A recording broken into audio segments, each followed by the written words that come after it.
This week we are focusing on disruptive behaviors, various disorders, Right. ADHD we've talked about, oppositional defiant disorder. Today we're going to talk about conduct disorder.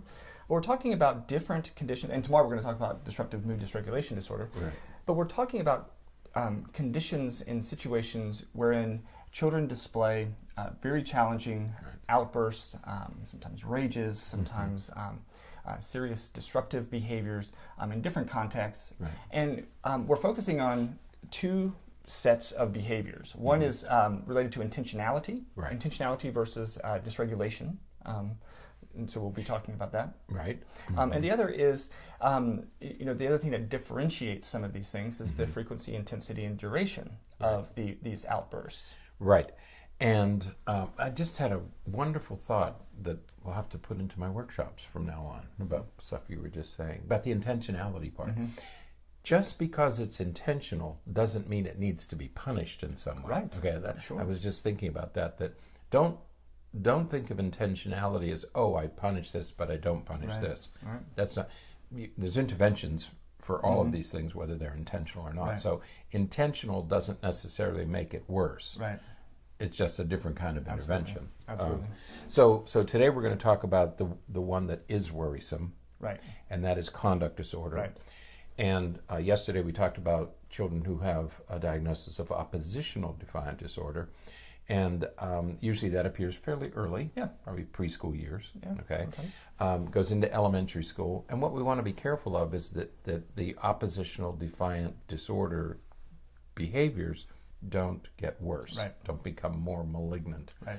Speaking of malignant, when we were doing the field trials for DSM-4, which would have been in the early 1990s, I was at the University of Georgia, and we were involved in that.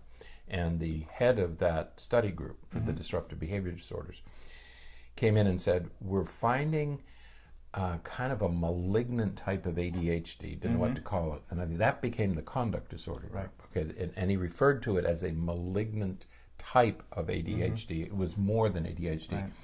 And Russ Barkley and Ben Leahy were the two people who said, there's this group that's appearing that we don't really have a name for. Right. And the word he used was malignant, and I'll never forget that. And that's really an apt description Right. for this group compared to all the others, is that the persistent pattern here is a violation of the rights of others. Right. And that's what makes this one a little bit different Right. from the others, a little more severe, a little more significant. Right. So whereas oppositional defiant disorder, kids are typically engaging in those behaviors to meet some immediate need, something that they To want. avoid a punishment, to avoid something. With conduct disorder, we're talking about a persistent pattern of behaviors wherein the child or the individual is violating and trampling on the rights and properties and privileges of other people. That's right. They're violating the rights of others, and they're violating social norms or laws or rules. Right. Okay. So it's this violation that distinguishes this one. Right, and as you were suggesting from that work study group in the early 90s, getting ready for the DSM-4, and what we talked about over the last couple of days with ADHD and oppositional defiant disorder, there's a lot of overlap between the behaviors representing these different conditions. Right. Whether a kid doesn't follow directions because he's choosing to, or he doesn't follow directions because he's impulsive and he's just wanting to, act. He's acting without really thinking about the consequences. Right. It's left to interpretation. That's going to be interpreted by the adult that's seeing or having a problem with the behavior, I suppose. Well, we run into that in our own home. In my home, my wife is from the Deep South. I mean, she was raised in the Deep South. And her idea of violation of rules and violation of norms is very different than mine, because I grew up in the North, and it's just different. There's cultural and regional differences. And you Northerners, you just let kids run around and do whatever you want. We let them run around naked and do whatever they want, right? And so, no, it is a very different culture. Yeah. We don't say, yes, you have to come to the South to hear yes, ma'am, and yes, sir. It's just something we don't do up in the North. Yeah. And you're not raised that way. And the use of language, profanity, is defined very differently here than it is in the North. Okay, and so you have all these differences, and you're right. It's in the eye of the beholder. Right. And so you have to keep that in mind as you're looking at these things, because again, there's no lab test for any of this stuff. There's no EEG that'll differentiate oppositional behavior from conduct disorder. Right. Okay, so with conduct disorder, as we said, we're talking about a persistent pattern of behavior where the person violates the rights of others. Right. And they do so in a number of ways. They tend to be aggressive, vindictive.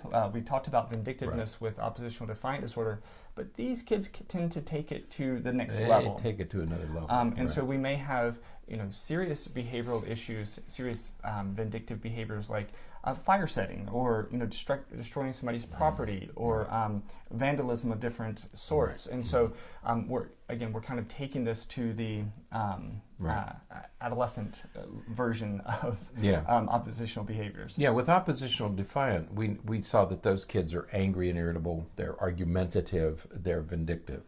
The kids who have conduct disorder, I think that two main things are they're much more aggressive, and they're aggressive in a predatory way. Right. These are kids who bully others. These are kids who prey on others. These are kids who really make life difficult, can make life difficult for other people.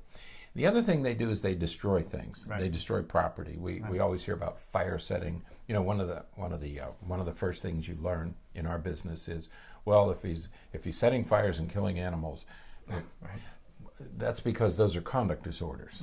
Okay, and so it is more serious. But destruction of property, either by setting fires or just destroying things, and it doesn't have to be a fire. Right. It can be non-fires. It can be anything, just breaking stuff. But again, intentionality. Right. ADHD kids break things because they're careless. Kids with conduct disorder break things because they're vindictive, because they're predatory. Right. Okay. And then the third thing is the deception. That they lie, and they steal, and they lie, and they sneak around doing things. Okay. So there's a lot more deception with these kids, and it frequently leads to illegal behaviors, such as theft and shoplifting and that sort of thing. Right. And many times when you talk with kids who have conduct disorder, there's no remorse. There's no apology, really. If there is, the apology is extremely superficial, and it is there solely to avoid trouble, so that they would then likely to engage in that behavior again. And you get the feeling that what they're apologizing for is getting caught. Right. That's I'm sorry I did it.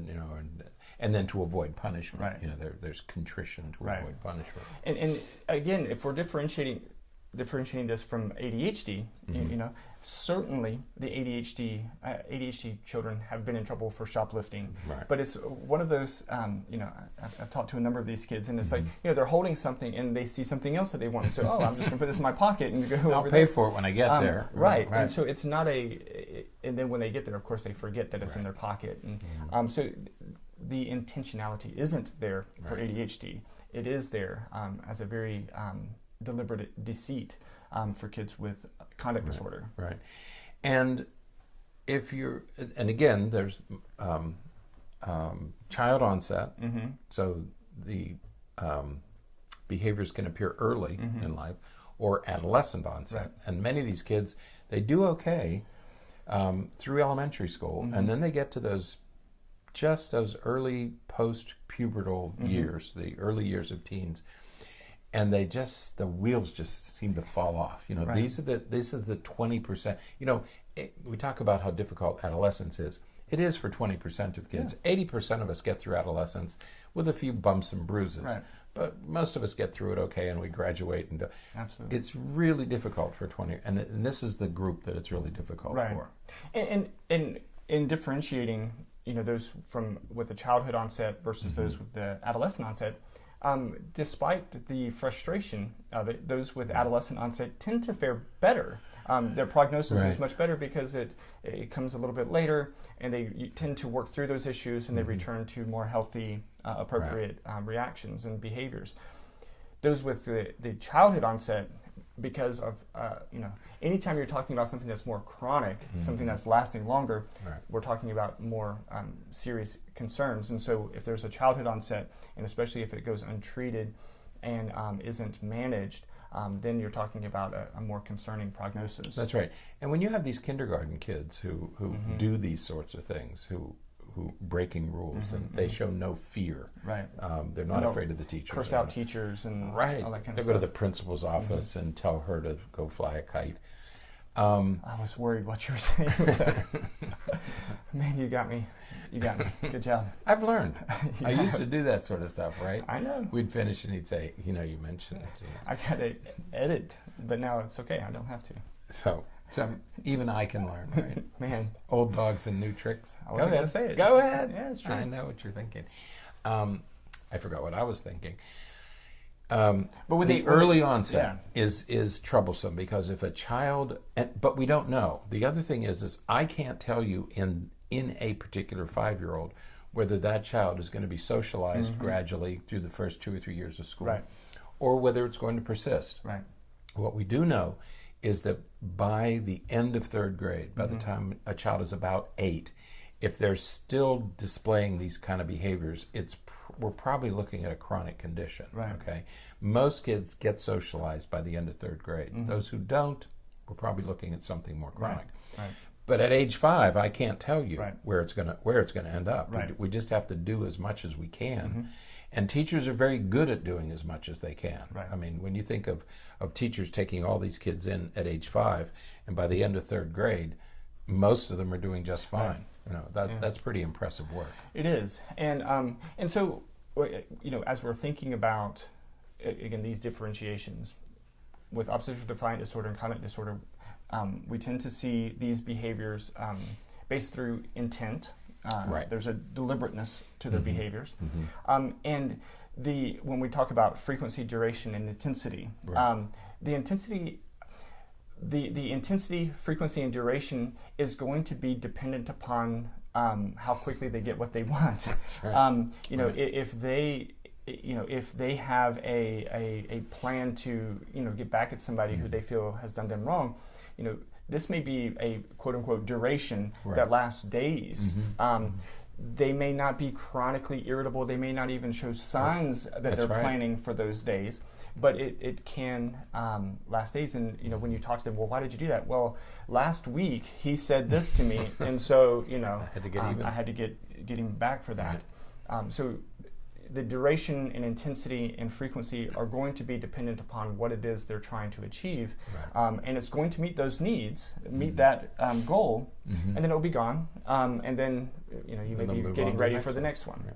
But you see the intentionality, right? And that's I think the hallmark of these is there's an intentionality. Right.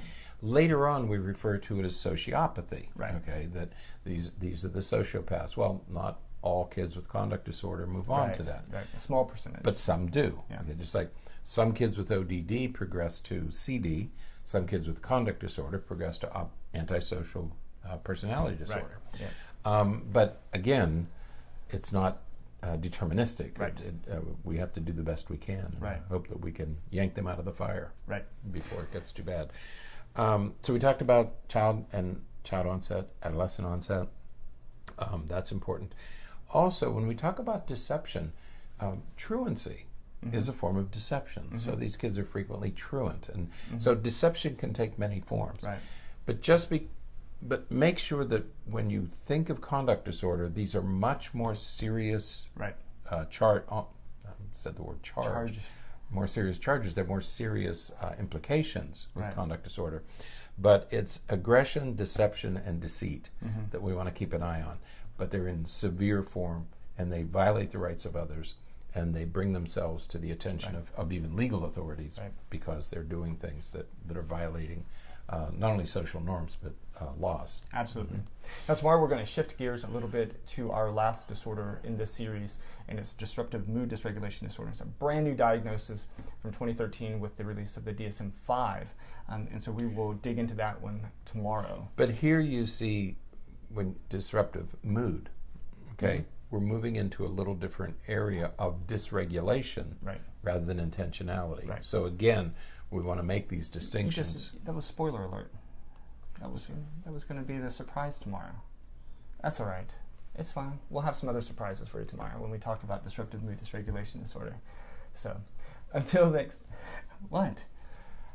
time, stay happy. I can withstand all this criticism. No, I can withstand most of it. Oh, Good job. Quit whining. Okay.